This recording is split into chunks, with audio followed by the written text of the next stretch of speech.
জন্মের যারা প্রতিনিধিরা লড়াই করছেন, আমি লড়াই করছেন কথাটা অত্যন্ত সচেতনভাবে ব্যবহার করছি। তার কারণ যেটুকু মিছিল মিটিং হয় এদেরকেই দেখা যায়, বাকি তো সিপিএম খালি টিভির পর্দায় রয়েছে আর সোশ্যাল মিডিয়ায় যত বিপ্লব এবং পুরো ক্ষোভ বা তাদের যে আক্রমণটা সেটা তৃণমূল কংগ্রেস মমতা বন্দ্যোপাধ্যায় আমাকে তো করেই, কিন্তু শালীনতার একটা গণ্ডির মধ্যে থেকে কাজ করা এবং রাজনৈতিক লড়াইটা লড়া, কোনো মতে সেই শালীনতার গণ্ডি যাতে কেউ অতিক্রম না করে।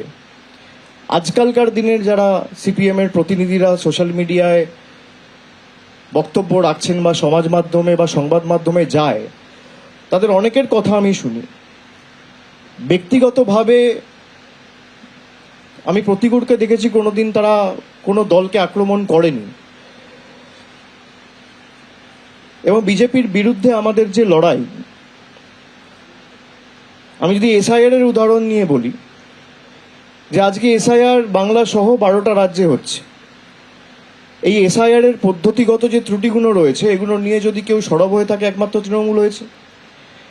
গায়ের জোরে মানুষকে লাইনে দাঁড় করিয়ে জীবিত মানুষের নাম গায়ের জোরে কেটে দেওয়া, বাংলার ক্ষেত্রে নিয়ম আলাদা, বিহারের ক্ষেত্রে নিয়ম আলাদা, এই দ্বিচারিতা তো হতে পারে না। এর বিরুদ্ধে তৃণমূল কংগ্রেস যেভাবে কোর্টে, মাঠে, পার্লামেন্টের ভিতরে বাইরে লড়াই করেছে, সিপিএমও তো একটা রাজ্যে ক্ষমতায় রয়েছে, সিপিএম এর এখানে অনেক নেতা রয়েছে, তাদের তো কেউ বারণ করেন।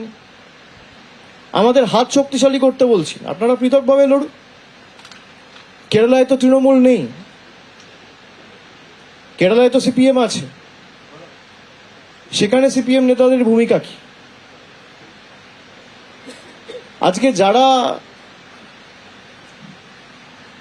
লেফট আইডিওলজি, বামপন্থার আদর্শ নিয়ে কথা বলে, নিজেদের বামপন্থী বলে দাবি করে, সিপিএম এর আইডিওলজিটা কি? কোন আইডিওলজি বা কোন আদর্শের ভিত্তিতে বা বেসিসে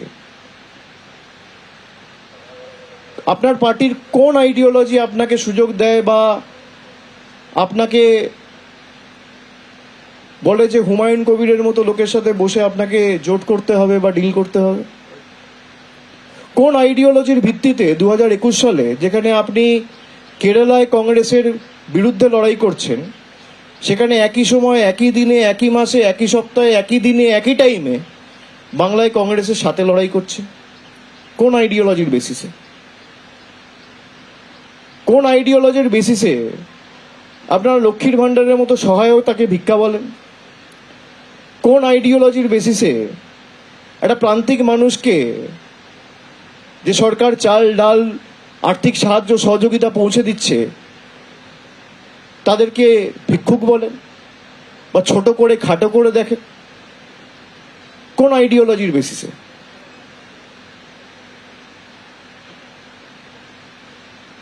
সিপিএম এর আইডিওলজি কি? অনেকে জিজ্ঞেস করে তৃণমূলের আইডিওলজি কি? আমাদের আইডিওলজি ওয়েলফেয়ারিজম। একটা প্রান্তিক মানুষকে সহযোগিতা, সাহায্যের হাত বাড়িয়ে দেওয়া, গ্রামের একদম প্রান্তিক এলাকায় যে দাঁড়িয়ে আছে সেও যেন পরিষেবা থেকে বঞ্চিত না হয়। মমতা ব্যানার্জি অপরাধ করেছেন, আমাদের সরকার অপরাধ করেছেন লক্ষ্মীর ভাণ্ডার দিয়ে, রাজ্যটাকে নাকি দেউলিয়া করে দিয়েছে।